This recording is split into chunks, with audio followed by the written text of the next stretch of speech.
अस्सलाम वालेकुम।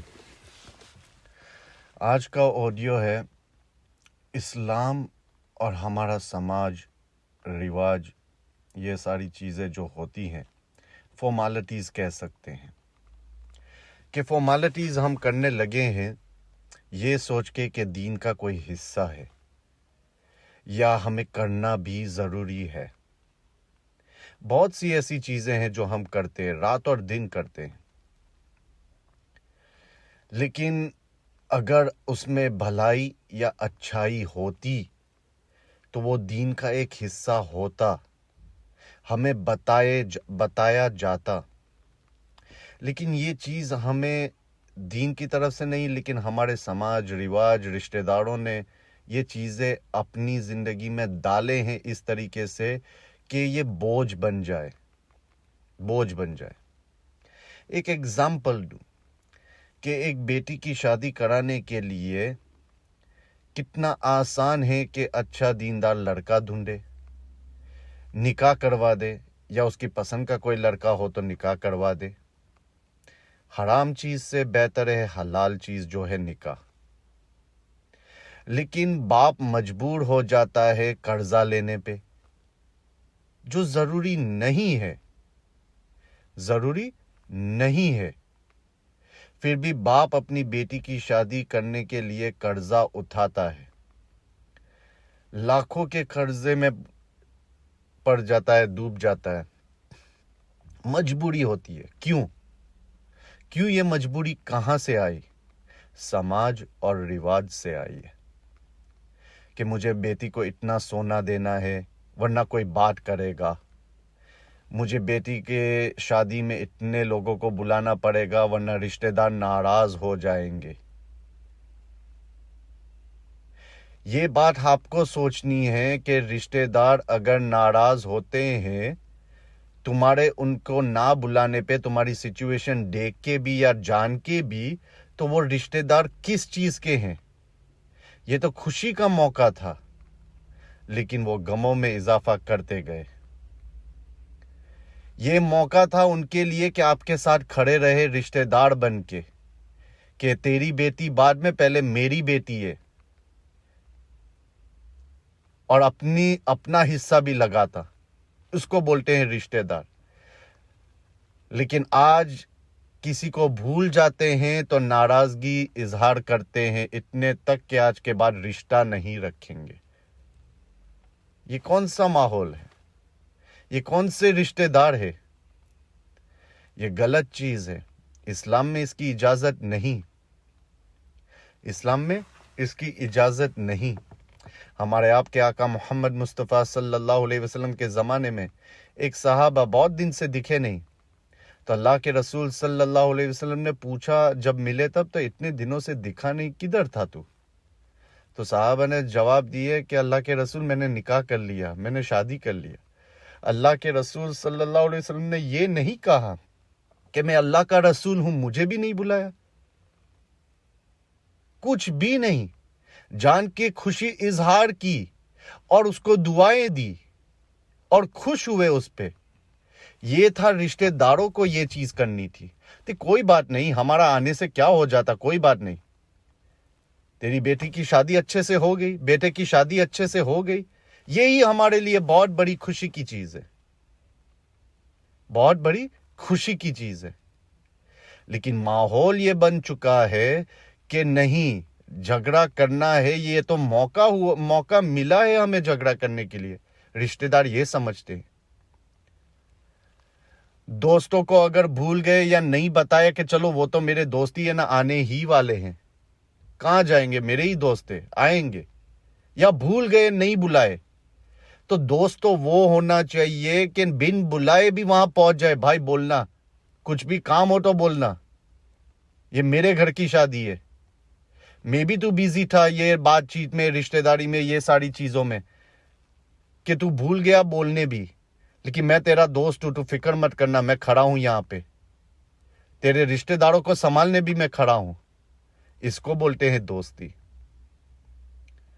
तो आजकल का माहौल ये बन चुका है और हमें समझना है कि हमें करना क्या है।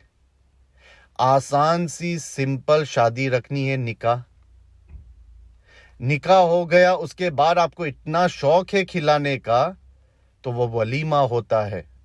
2 दिन, एक दिन निकाह किए, दूसरे दिन वलीमा कर दिए, या उसी दिन आप कर सकते हैं। उसके पीछे कोई रूल्स और रेगुलेशंस भी है, एक ही दिन पे करना, लेकिन दूसरे दिन वलीमा रख लो। जरूरी नहीं कि आप 500, 1000, 2000 लोग को बारात में लेके जाओ किसी के घर पे। जो आदमी खाने पीने का या घर चलाने में इतनी मजबूरी पूरी जिंदगी कमाता है उसकी बेटी की शादी के लिए, आप बेशर्मों के जैसे 500, 1000, 2000 लोग को लेके जाते हो। एक वक्त एक औरत थी जो रोते हुए उलमा के पास गई और कहने लगी कि मेरी बेटी की शादी है, मेरे पास इतना नहीं, लेकिन सामने से बारात वाले इतने आ रहे हैं, अब मैं क्या करूं, अब मैं क्या करूं। तो उलमा ने फरमाए, तो आप उसके बीच में शादी कराते, रिश्तेदार में जो आपकी हैसियत आपके लेवल के हो और आप पहचानते हो उसको और वो आपकी मजबूरी भी जानते। तो वो औरत रोते हुए कहती है उलमा से, मैंने ऐसा ही की। जो बारात आ रही है और इतने सारे लोग आ रहे हैं जिनको मैं खिलाने की मेरी हैसियत नहीं, वो मेरे भाई का ही बेटा है जो बारात लेके आ रहा है। सगा भाई नहीं समझता अपनी बहन की शान को, तो दूसरों की क्या बात कर सकते हैं हम।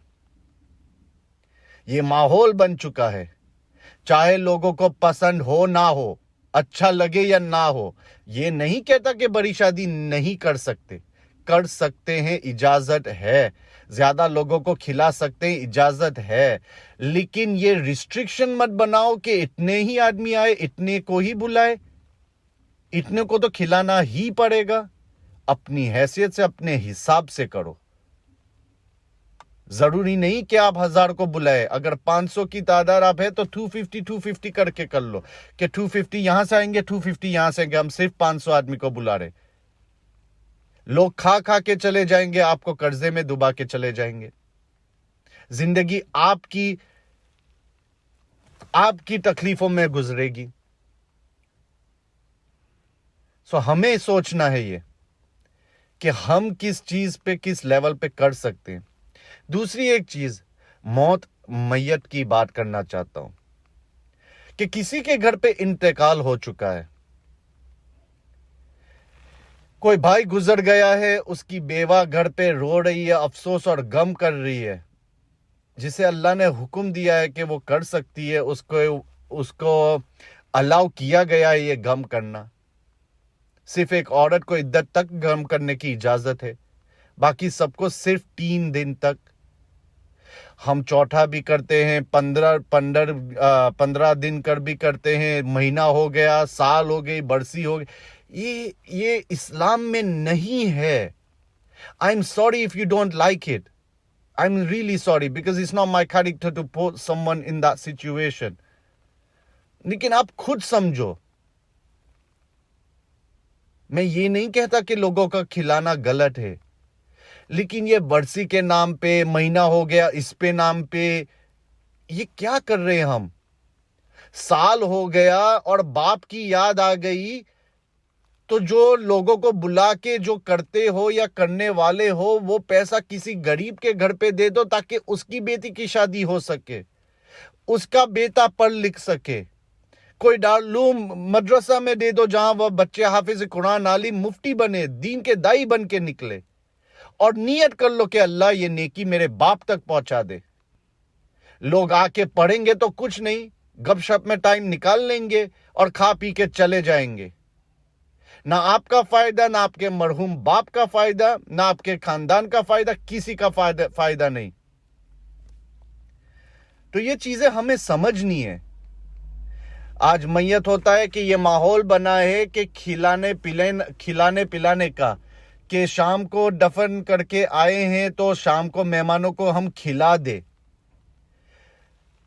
मैंने खुद देखा हूं कि मरहूम के घर पे कोई लोग जाते हैं, पहली चीज तो जाना भी नहीं चाहिए। फोन पे बात कर लो या 1-2 दिन के बाद उनके साथ जब वो आराम से उनके ओन माहौल में थोड़े आ जाए, तब बात कर लो फोन पे। उनको स्पेस चाहिए, वक्त चाहिए। यहां कोई गुजर जाता है, पूरे के पूरा घर भरा हुआ है, बाहर से अंदर से बाहर आदमी लोग गप्पे लड़ा है, औरतें अंदर मस्ती मजाक बातें चल रही है, खाना पीना चल रहा है जैसे कि किसी की शादी है। उसकी बेवा, उसकी बेटियां, उसके बेटे बाहर रो रहे, अफसोस और गम हो रहे। उनके गले से एक निवाला नहीं उतरता, उनके गले से एक निवाला नहीं उतर रहा है, और यहां लोग आके खा रहे हैं। वो टेंशन में बैठा है, गम करे कि मैं लोगों को देखूं कि इसने खाया या उसने खाया। हमने मौत मैयत को भी मजाक बना के रखे। ज्यादा भीड़ हो जाए तो आप निकल जाओ वहां से, बोल के, क्लियरली बोल के कि ज्यादा लोग हो गए, आपको तकलीफ ना हो, मैं अभी जा रहे हैं, बाद में इंशाल्लाह वापस आएंगे। मर्दों को कहता हूं, आपको वहां जाने की क्या जरूरत है? आपका हुक्म है कब्रिस्तान तक जाना, मस्जिद में जाओ, नमाज पढ़ो, कुरान पढ़ो, बख्श दो, जो भी पढ़ के उनके लिए नियत करके बख्श दो। जनाजे की पता चले, जनाजे की नमाज में शामिल हो, वहां से कब्रिस्तान तक जाओ और दफना दो। और दफन विधि के बाद कब्रिस्तान के अंदर उनके रिश्तेदारों से, बेटों से, बाप से, बेटी से, किसी भी रिश्तेदार से मिलके मुलाकात करके वहां से सीधा घर पे, उसके घर पे जाने की क्या जरूरत है ऐसे माहौल में? अपना माहौल ये हो चुका है, और खाना भी बना है, शाम को खाना भी है। वो बेचारे घर वालों को खाना क्या, गले से खाना उतरता नहीं, पानी नहीं उतरता, और आप लोग खाने जा रहे हो। ये रिवाज बनाया है, समाज ने ऐसी चीजें बनाई है, ये गलत है, कंप्लीटली गलत है। मेरी ये बात बहुत बुरी लगेगी, बहुत लोगों को गलत भी लगेगी कि ये ऐसा थोड़ी है, ऐसा थोड़ी है, लेकिन आप खुद अपने दिल से पूछो। खत्म करना है कुरान पाक का या यासीन शरीफ का खत्म रखे या जो भी है, लोगों को जमा करने की क्या जरूरत है? क्या आपको कुरान नहीं आता? आपको पढ़ना नहीं आता? उनके घर वाले रिश्तेदार नहीं है ना? तो आप कर सकते हैं। मैं इंडिया में खुद था तो मेरे साथ ये बात हुई कि हम दारुल मदरसा के बच्चों को बुला लेते हैं, मदरसा के बच्चे को बुला लेते हैं।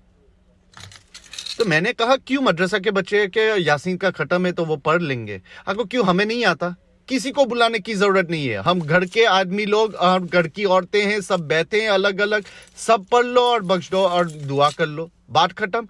किसी को बुलाने की क्या जरूरत? बाप तेरा मरा है, माँ तेरी मरी है, बेटे तेरे मरे हैं, बेटी तेरी मरी है, तो बाहर वालों को क्यों बुला रहे हो? तुम औलाद हो, तुम पे फर्ज है कि तुम पढ़ के भेजो। लोगों को जमा करने की क्या जरूरत है?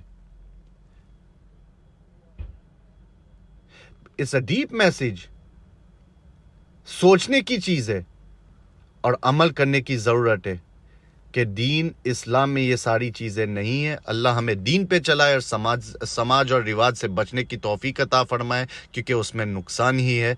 अल्लाह हमें माफ़ फरमाए हमारी कमी कोताहियों की वजह से, और अल्लाह हमें अमल करने की तौफीक अता फरमाए। आमीन या रब्बुल आलमीन, कबूल फरमा।